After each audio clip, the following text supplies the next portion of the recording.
Men don't flake because you slept with them too soon, okay? Women, let me explain. A man flaking after sex is a symptom, not the cause. He wasn't head over heels smitten by you, then after sex he thought to himself, hey, you know what? I am no longer interested because she slept with me too soon. To be honest, I am yet to hear a single man state that the reason he chose not to pursue things with a woman was solely because of the timing of the sex. But of course, we can see where this myth comes from because men disappearing after sex happens a lot. And women are so tired and sick of men because of this. We're tired of men who talk the talk and then disappear after sex. But we need to come to the realization that correlation is not causation. This is also important to note. If you want to immediately decrease the chances you will be used for sex, then I think that adjusting when you have sex might be a good move for you. So set an arbitrary rule. Maybe you're going to sleep with him after third date, fifth date, 3 months, or maybe after your wedding. Do whatever you've got to do and reduce the number of men you sleep with. Naturally, you will get used less. But this is much more important to understand that delaying sex in this matter would not fix the problem because you're only treating the symptom. It's like using pain relief to treat an infection. It will make you feel better for a time, but you're not dealing with the cause. And this is the real reason men leave after sex. Now listen, both male and female attraction is a combination of two factors, physical attraction and non-physical attraction. Now here is where things get pretty much muddled up, all right? I need you to follow me and understand that because men routinely sleep with women, they have only physical attraction for women. Women now tend to assume non-physical attraction is of lesser importance to men. And this is where the mistake starts from. This is where we've been getting it all wrong the whole time.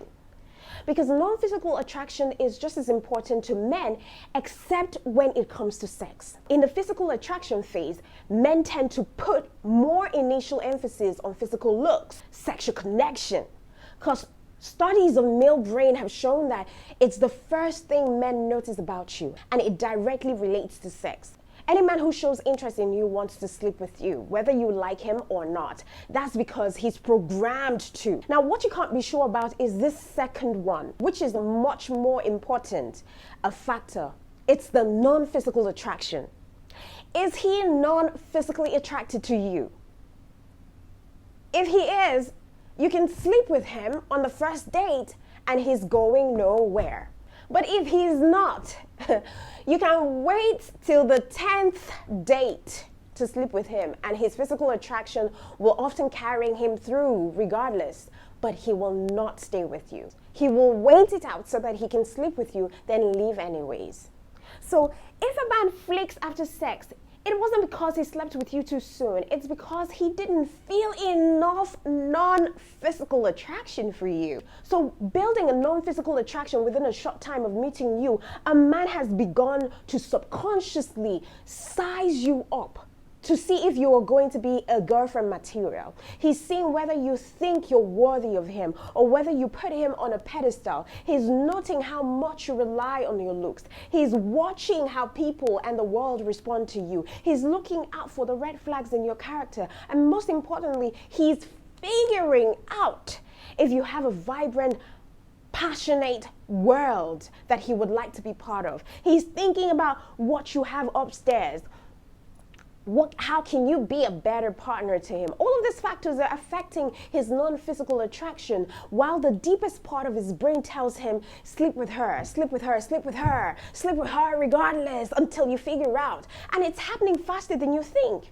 And if he isn't non-physically attracted to you by the end of the first date, it is not likely to change by the 5th. Now, if you don't believe me, think about how many bad first dates you've had with guys you weren't attracted to that have then recovered for you to find attraction later on. I bet it's not many. So it all makes sense.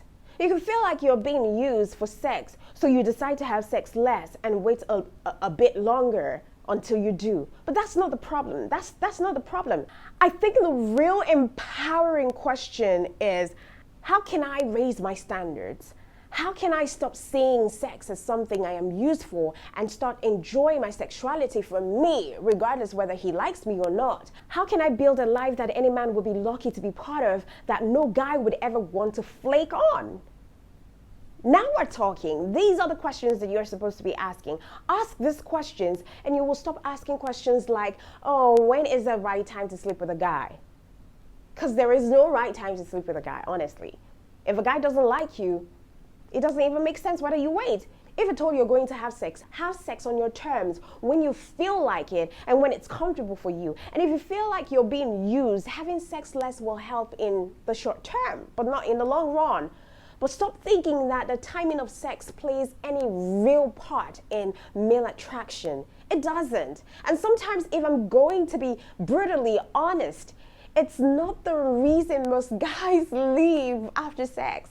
So just work on growing yourself and building non-physical attraction so that no man in his right senses would flake on you. So ask yourself empowering questions that get to the root of the issue.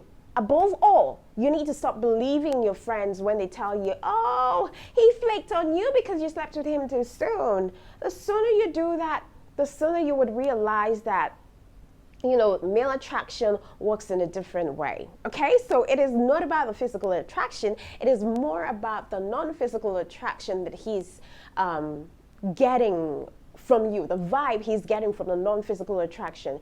Is he always happy, having great conversation with you? Are you spewing things that are intelligent? Are you an intellectual? Are you smart? What else can you do aside from sex? What else can you bring to the table aside from sex? I'm not saying in terms of financial, because it's stupid when men start to ask you, okay, so what are you bringing to the table aside from sex? What do you have in your account? I mean, it's the man's responsibility to take care of the woman and his family. So if she wants to be part of that financial upliftment, she can be as partners. But a man's coming in and saying or making you feel less of a woman because you don't have so much in your account or you don't have things going, which you shouldn't not have things going for you, because as a woman you need to have leverage, something to fall back on, and it necessarily doesn't have to be the man's. You can actually have a man who has a lot and you have your own financial backings, you're securing the bag, and he doesn't need a dime from you. The only time he needs a dime from you is when probably things are not going well for him and he needs you to come in, step in and take, take care of situation until he gets back on his feet. All right? But real men do not come in expecting a woman to take up bills at home, okay? All right then, so let's just stop here. So this is the sole reason why a man flakes out when he has sex with you. It's not necessarily because you had sex with him too soon, but it's because there is not enough non-physical attraction to lead him further than the physical attraction. Do you get what I mean? Okay. Like this video if it makes a lot of sense to you, and share with your friends, and catch you when I catch you.